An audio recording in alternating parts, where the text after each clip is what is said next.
మీ పేరు? నా పేరు రామావత్ అజయ్. ఎక్కడి నుంచి వచ్చారు? మేము దేవరకొండ నియోజకవర్గం వద్దిపట్ల గ్రామం పిఏపల్లి మండలం పడమర్ తండా విలేజ్. రైట్. అయితే మంగ్లీ మోసం చేసిందా ఇందులో డైరెక్ట్గా, లేకపోతే మంగ్లీ పేరు చెప్పుకొని ఎవరైనా కంపెనీ నడిపి మోసం చేశారా? ఇక్కడ చెప్పండి బేసిక్గా. మంగ్లీ పేరు చెప్పుకొని ఫస్ట్ రామావత్ మధు అనే వ్యక్తి స్టార్ట్ చేసింది. ఇప్పుడు మంగ్లీ మోసం చేసిందని మాకు తెలుసు. మంగ్లీ వచ్చి మీతో డైరెక్ట్గా మాట్లాడలేదు కదా, మంగ్లీ వచ్చి మీతో అగ్రిమెంట్స్ చేయించుకోలేదు కదా, మంగ్లీ వచ్చి మీ దగ్గర డబ్బులు తీసుకోలేదు కదా.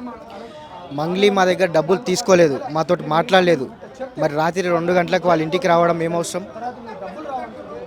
ఏదైతే పలుగుతండాలలో రామావత్ మధు, ఏదైతే మైక్రో ఫైనాన్స్ నిందితుడు రామావత్ మధు కన్స్ట్రక్షన్ చేసే ఇంటి దగ్గరికి అర్ధరాత్రి రావడం ఏమవసరం?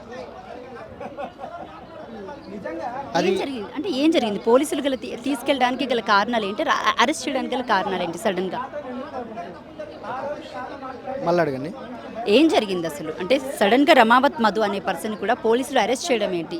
తర్వాత మీరు మోసపోయామని మీకు ఎలా అర్థమైంది అసలు? ఈ యొక్క కేసు మాకు 1 ఇయర్ నుంచి జరుగుతుంది. మాకేందంటే సరే మన ఊరు పక్కనోడు కదా, మనకి రిలేటివ్ కదా, సరే మన అన్నదమ్ముల ఇట్లా ఉన్నాం, ఫ్యామిలీ మెంబర్ కదా, ఇస్తలే చేస్తలే అనేసి అన్నట్టు మేము కూడా ఆగినాం. సరే కేసు ఎందుకు, ఆడ పెట్టుడు ఎందుకు, చేసుడు ఎందుకు, బయట ఎప్పుడు ఎందుకు బజార్ పాలు కావాలా అని చెప్పేసి మేమందరం ఉన్నాం. కానీ అతను దగ్గరికి వస్తలేడు. ఎంతసేపు ఉన్న దూరం వెళ్తుండు. మంగ్లీకి ఏం సంబంధం లేదు, ఇంట్లో మంగ్లీకి ఏం లేదు. ఇలా మంగ్లీకి సంబంధం లేనిది, వాళ్ళ తమ్ముడికి సంబంధం లేనిది ఏదైతే రమావత్ మధు ఉందో వాళ్ళ పక్కనున్న క్యాషియర్ డ్రైవరే కదా. నిన్న ఏదో వీడియో రిలీజ్ చేశారు కదా, మీరు చూసే ఉండవచ్చు అందరు మీడియా వాళ్ళు. ఇవాళ ప్రెస్ మీట్లో కూడా వచ్చి చెప్పిండు కదా, ఇప్పుడు లైవ్లో తీసుకొస్తే కూడా నేను మాట్లాడతానని తను అంటున్నాడు. ఇంకా అంతకన్నా నిజాలు మా దగ్గర లేవమ్మా. తను మేము తీసుకోలేదు, మేము రాలేదు, మేము విష్ణు కాంప్లెక్స్కి రాలేదు, ఏదైతే గోకులానంద ఆఫీస్కి రాలేదు. నేను ఒక బంజారా బిడ్డను, నాకు పాటల ప్రపంచం తప్ప నాకేమీ తెలియదు, ఎందుకు నన్ను ఇంత బదలాం చేస్తున్నారు? నా తప్పు ఉంటే ప్రూవ్ చేయండి, బాధితుల్ని బయటికి తీసుకురండి, నేను వాళ్ళ పక్షాన్ని నిలబడతాను అని బహిరంగంగా ప్రెస్ మీట్ పెట్టి మరి సజ్జనార్ సార్ని కూడా కలవడం జరిగింది కదా. సో ఏం చెప్తారు మీరు? మేము బాధితులం ఇలా బయటికి వచ్చినాం. మా పైసలు మాకు ఇస్తే మీ మీద ఆరోపణ చేయము, నీ జోలికి కూడా రాము. డబ్బులు ఇవ్వాల్సింది మంగళీనా లేకపోతే రమావత్? అదే ఇప్పుడు మంగ్లీ ఇవ్వాలి. రాకుండా నేను అక్కడ ఉంటా ఇక్కడ ఉంటా అంటే అది కాని పని. మోతీలాల్ నాయక్ కూడా నిన్న ఒక ప్రెస్ మీట్, ఇదే ప్రెస్ క్లబ్లో ప్రెస్ మీట్ పెట్టి మరీ మాట్లాడారు. మంగ్లీ వైపు అంటే మంగ్లీ మీద దుష్ప్రచారం చేయొద్దు అని చెప్పేసి మాట్లాడడం జరిగింది. మీరు ఏం చెప్తారు మరి దానికి? డబ్బులు తిన్నారు కాబట్టి వాళ్ళ దిక్కు మాట్లాడతారు. మోతీలాల్ నాయక్ ఇందులో ఏం సంబంధం మరి? అసలు ఆయనకు సంబంధమే లేని విషయం. ఆయన ఇది వరకు గత 1 ఇయర్ బ్యాక్ ఏదైతే ఈ రామావత్ బాలాజీ నాయక్ కానీ, ఏదైతే రామావత్ మధు నాయక్ కానీ వీళ్ళ దగ్గర డబ్బులు డిమాండ్ చేశాడు.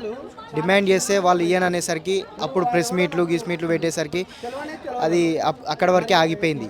ఇప్పుడు ఏదైతే ఈ మంగ్లీకి ఫేవర్గా మాట్లాడుతుండు, ఏదైతే ఈ రైతులకు కానీ ఈ బాధితులకు కానీ ఎవరితోటి మాట్లాడతలేడు. మీరేం చెప్తారు? మీరు ఎక్కడి నుంచి వచ్చారు సార్? మేము అందరూ ఒకటి వద్దిపట్ల నుంచి. మీరు ఎంత పెట్టారు? తెలుగులో మాట్లాడి నేను 60 లక్షలు పెట్టాను. 60 లక్షలు పెట్టాను. ఎన్ని సంవత్సరాల నుంచి నడుస్తుంది ఈ తగాదం? ఇది 2018 నుంచి. 18 మేము లాస్ట్లో భయపడ్డాం.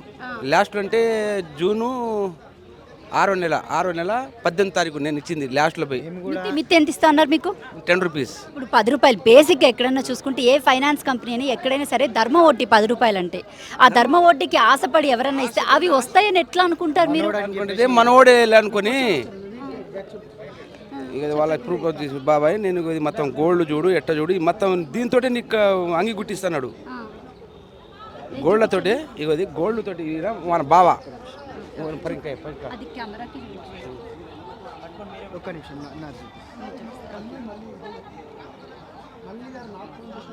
పైసలు తీసుకోలేదు చేయలేదు అనేసి ఒకసారి జూమ్ చేయండి.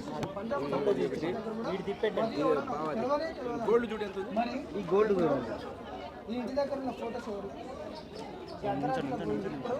ఎవరైతే ప్రధానంగా అనుచరుడు ఎవరైతే ఉన్నాడో మధు దగ్గర పనిచేస్తాను ఆ రమేష్ని తీసుకొచ్చి ముందు పెట్టినాం కదా, ఆ రమేష్ని ముందు తీసుకొచ్చి అయితే వాళ్ళ తమ్ముడికి అసలు ఎలాంటి సంబంధం లేదు, ఈయన మా తమ్ముడు అని చెప్పేసి లైవ్లో ఒక పర్సన్ని తీసుకొచ్చి చూపించారు కదా ఆవిడ. ఎవరు?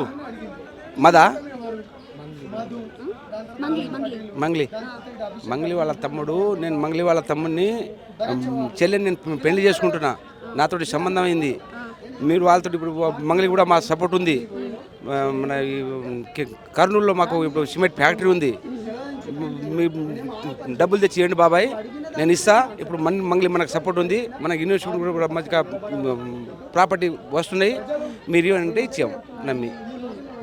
ఇప్పటి వరకు ఎంత వచ్చాయి? పోనీ మిత్తి అయినా ఏమైనా వచ్చిందా మీకు? నాకు 17 లక్షలు వచ్చినాయి.